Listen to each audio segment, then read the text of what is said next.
After our engagement, my husband's mother insisted I wear her old wedding dress. When I declined, she hissed, "If you marry my son, you do as I say." My husband agreed. It's important to her. I smiled, nodded, and walked down the aisle in a dress that left everyone in shock. Mark and I had been engaged for 3 months when Sylvia dropped her bombshell.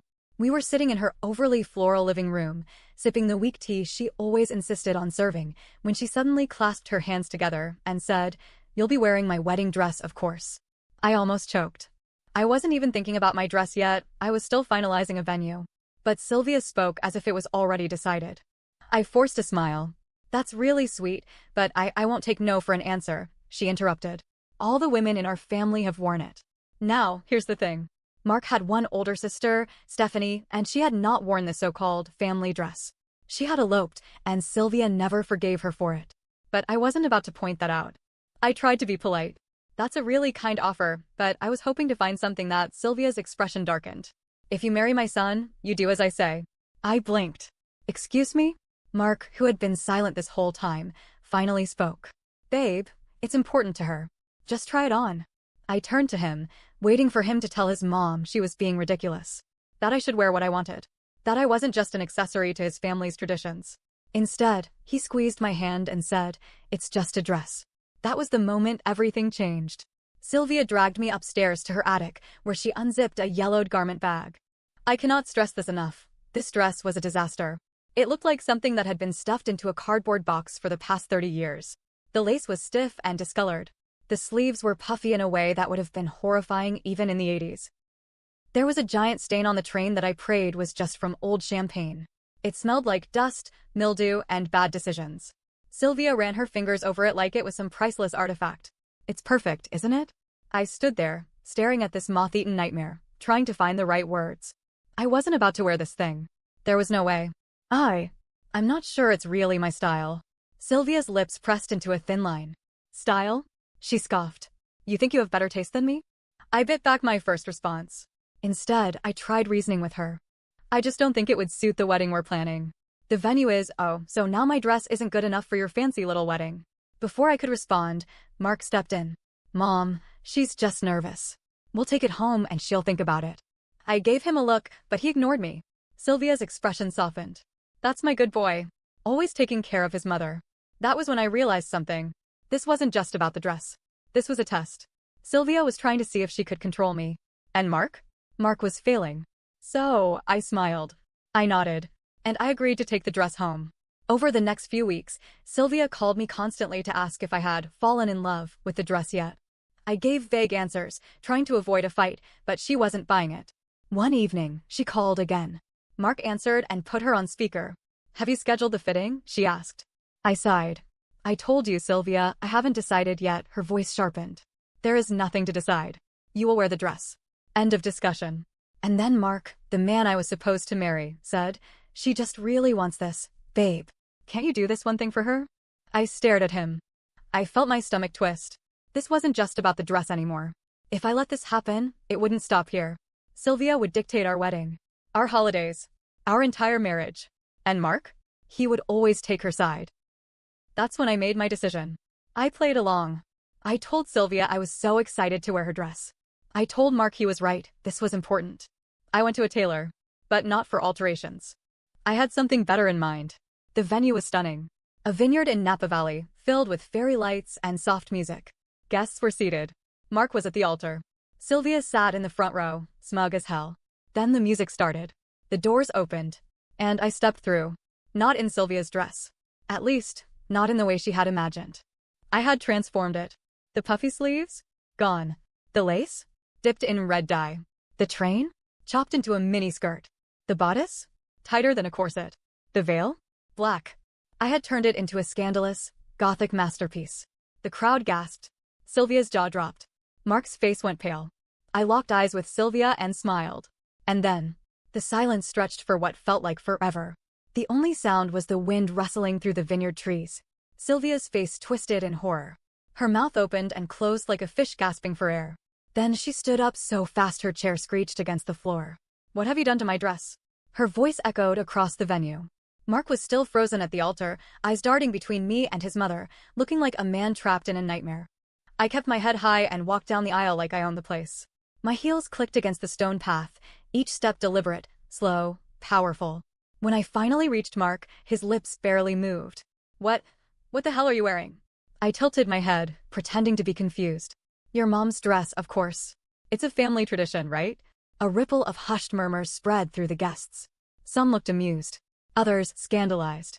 Stephanie, Mark's sister, was covering her mouth, trying not to laugh. Sylvia, on the other hand, was shaking with rage. Her face had turned a deep, blotchy red, and I could see the vein in her forehead throbbing.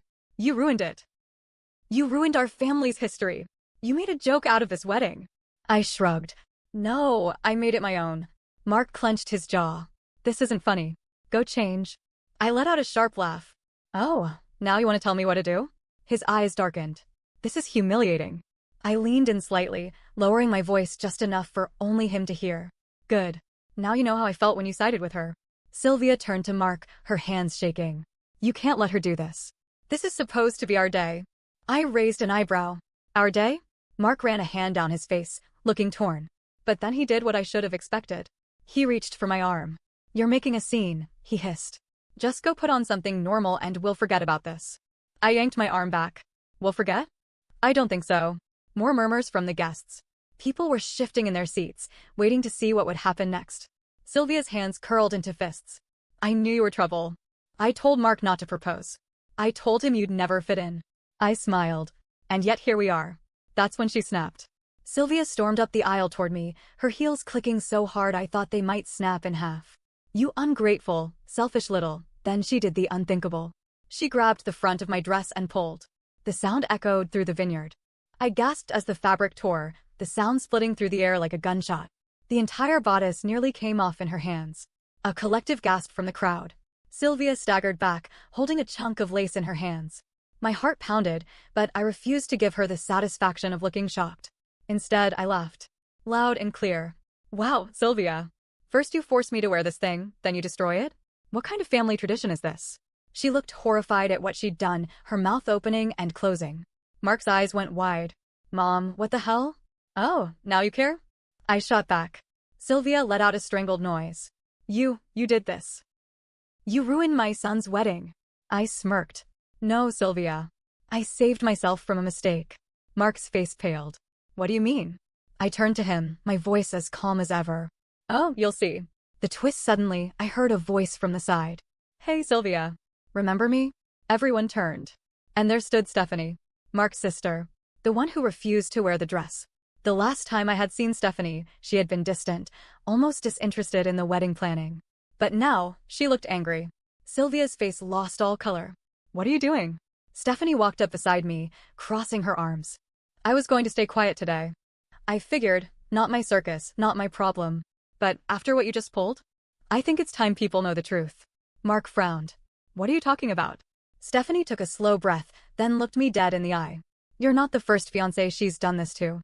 My blood ran cold. The entire crowd was dead silent. Mark blinked. What? Stephanie turned to face the guests. Oh, don't act so shocked, Mom. This is what, the third time? Fourth. Sylvia's hands trembled. That's a lie, Stephanie cut her off. Is it? Then tell Mark why he hasn't spoken to his oldest brother in 7 years. Mark took a step back. Wait, what are you talking about? What does this have to do with Adam? Adam, the oldest brother. The one who cut off the family years ago and refused to come to the wedding. Stephanie locked eyes with him. Because Mom pulled this exact same crap with Adam's ex-fiancé. The control, the demands, the dress. She drove her away. And Adam chose her over Mom. So she made sure he was erased from the family. Mark looked stunned. That's not true. Adam left because Mom forced his ex to obey her rules, just like she's doing to your fiancé. But she fought back. And Adam left with her. I slowly turned to Sylvia. How many women have you pulled this on? Sylvia's mouth opened and closed. No words came out. But the look on her face said everything. Mark's hands were shaking. He turned to his mother, voice barely above a whisper. Mom, is this true? Sylvia took a step toward him. Sweetheart, she's twisting things. Mark shook his head, stepping back. I need to know the truth. The silence that followed was unbearable. Then, finally, Sylvia's shoulders slumped. I only wanted what's best for you. And that was when I knew. She had done this before. And Mark had been too blind to see it. The entire wedding was about to explode. And I was ready. Mark looked like someone had just ripped the ground out from under him. His eyes darted between Stephanie and Sylvia, his whole body stiff, his breath coming short and fast. He shook his head, almost like he was trying to reset reality. This isn't true. This can't be true. Stephanie let out a sharp laugh, but there was no humor in it. Really? You think it's just some crazy coincidence that she's tried to control every woman you've ever dated? Mark turned to his mother, pleading now. Mom, tell me this isn't true. Sylvia's face was pale, but her lips were pursed, tight with frustration. I could see the war happening behind her eyes. Admit it? Or keep up the act? Then she sighed and reached for Mark's arm. Sweetheart, you don't understand. I had to. Mark flinched. I had to, she repeated. Every time one of you boys brought home a girl, she stopped, searching for words. They were never good enough. They didn't respect our family. They tried to take you away from me. Stephanie scoffed. You mean they had boundaries? Sylvia shot her a look, then turned back to Mark, her voice growing desperate. I was protecting you. Adam was going to make a mistake. And now look at him, he's gone. He won't even talk to us. Mark's face twisted with something unreadable. Because you pushed him away. I did it for him. Sylvia insisted. Just like I did it for you. Then she turned to me. Her face hardened. And just like I was doing for you. For me? I crossed my arms. You think this was for my benefit? She nodded, eyes burning into mine. Do you have any idea how hard marriage is? You think you're in love now, but love fades. And if you don't follow traditions, if you don't do things right, it falls apart. I was trying to save you from yourself. I stared at her, trying to process the sheer audacity of what she was saying. So let me get this straight, I said. You think you know how to fix marriage? You, who drove away your own son. You, who ruined your other son's wedding. You think you are the expert. Sylvia didn't even blink. I was keeping the family together. I let out a slow breath, nodding. Wow, you really believe that, don't you? She lifted her chin. I do what needs to be done. And that's when another voice cut through the air.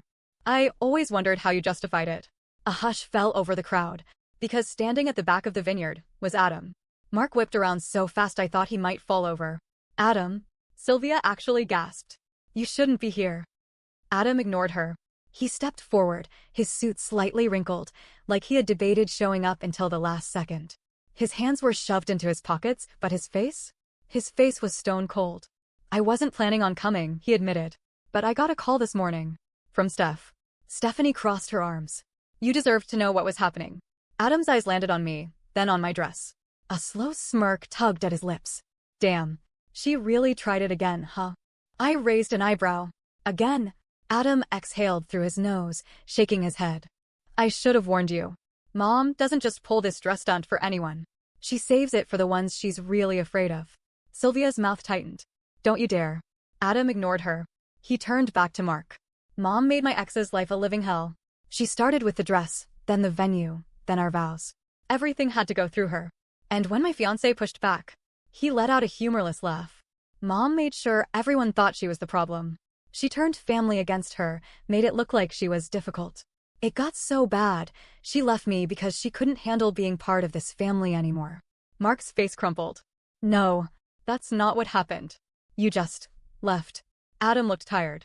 Because I had to. Sylvia clenched her fists. That woman was, Adam's voice snapped. Don't talk about her. Sylvia shut her mouth. Mark was shaking his head. No, this isn't right. This doesn't make sense. Mom's not perfect, but she's not a villain. Adam gave him a look of pure pity. Isn't she? Mark was struggling now, his brain desperate to reject what was happening. I could see the battle inside him, the part of him that had always trusted his mother, the part that wanted to defend her, fighting against the truth. Sylvia, sensing her control slipping, went for the nuclear option. She burst into tears. Oh, my sweet boy, she sobbed, reaching for Mark's hands. You can't believe them. I've only ever loved you. I gave you everything. And now they're turning you against me? Mark's breath hitched. He stared at her, his mother, the woman who had raised him. His mother, who was now exposed for who she really was. For a second, I almost felt bad for him. Then he looked at me. I raised an eyebrow, waiting. And his next words sealed his fate. Why are you doing this? Not to his mother. To me. The air left my lungs. Sylvia sniffled, squeezing his hands, playing the perfect victim. She's trying to ruin everything, honey. You know I only wanted what's best for you. Mark swallowed. His voice was small. I know. That's when I knew. He was too far gone. Even with all the truth laid out in front of him, he still couldn't see it. He still chose her. Adam saw it too. He sighed, rubbing a hand down his face. Jesus, Mark. Stephanie just shook her head. I took a slow, deep breath, bracing myself. Because I had one last move to play. I turned to Adam and said, "Do you have her number?" His eyebrows shot up. "Who?" "Your ex." I smiled. "I'd love to have a chat."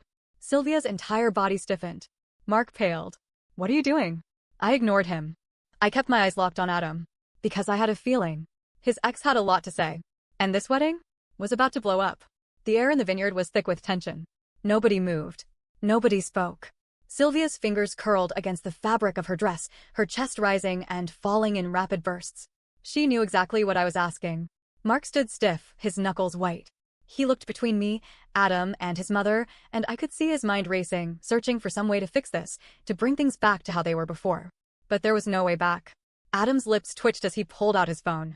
"Yeah. I have her number." Sylvia let out a sharp breath. "You wouldn't." I smiled. "Wouldn't I?" Adam's thumb hovered over his screen. The crowd was dead silent. Everyone was watching. Sylvia turned on Mark instantly. "Stop them. Do something." Mark opened his mouth, but nothing came out. For the first time, he was realizing his mother had done something truly unforgivable. But Sylvia? She wasn't backing down. She turned to me, voice shaking with rage. "You don't get to waltz in here and destroy my family." I tilted my head.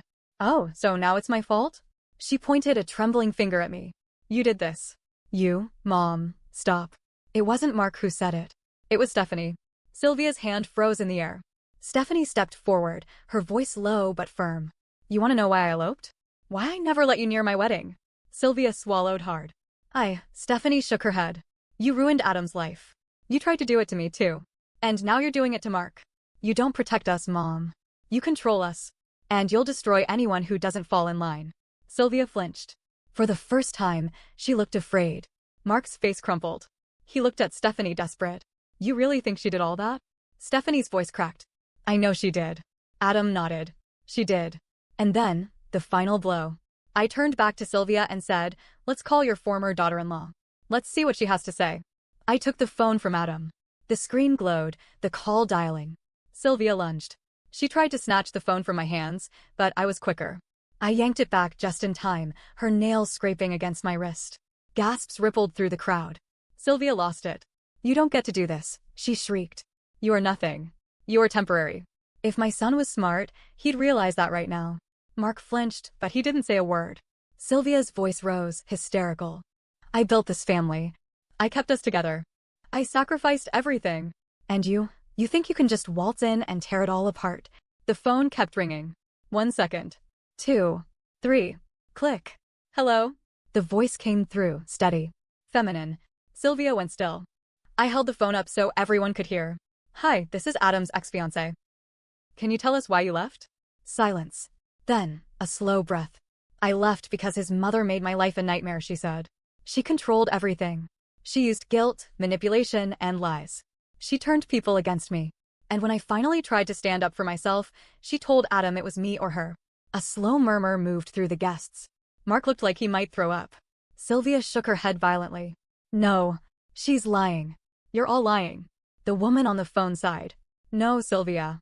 You just finally got caught." Click. The call ended. Sylvia turned to Mark, pleading. "Sweetheart, you don't believe this, do you?" She grabbed his hands. "You know me. You know I only ever wanted what's best for you." Mark's face was a storm of emotions. His whole body was shaking. Then, in the quietest voice, he whispered, "You did this to Adam." Sylvia stilled. Mark swallowed. "And you were about to do it to me." Sylvia shook her head violently. No, I was helping you." "You don't understand, Mark," but Mark pulled away.